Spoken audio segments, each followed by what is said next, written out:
الهدية اللي مصر بتقدمها للعالم ده أكبر سرداب مفتوح للتاريخ. تعال أوديك مكان مش على الخريطة، كل حجر فيه بينطق، وكل تمثال حافظ السر للبشر نسيوه. دي بوابة جوه الزمن، المتحف المصري الكبير. مش مجرد حيطان عليها تاريخ، ده التاريخ نفسه واقف بيستناك.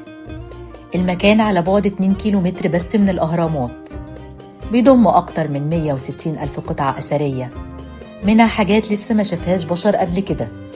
جوه مجموعة توت عنخ آمون بالكامل لأول مرة في التاريخ، أكتر من 5000 قطعة ذهب وعربيات وأقنعة ومجوهرات العالم كله اتجنن بيها.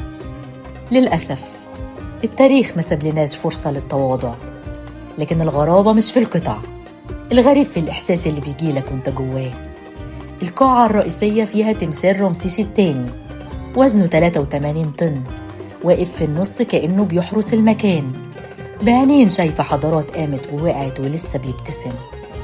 الدرج العظيم في أكتر من 60 قطعة ضخمة، تماثيل وأعمدة، كل حاجة فيها بتحكي سر من أسرار مصر.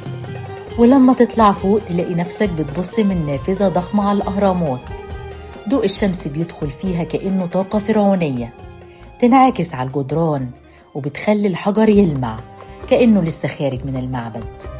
في معامل ترميم تعتبر الأحدث في الشرق الأوسط، بتستخدم ليزر دقيق لترميم القطع القديمة من غير ما تلمسها إيد.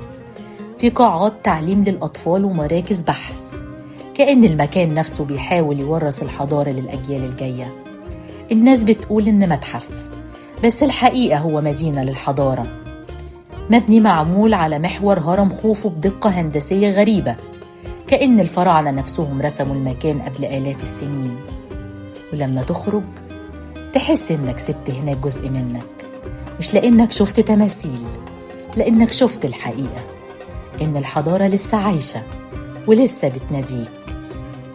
المتحف المصري الكبير مش بتزوره، هو اللي بيختارك.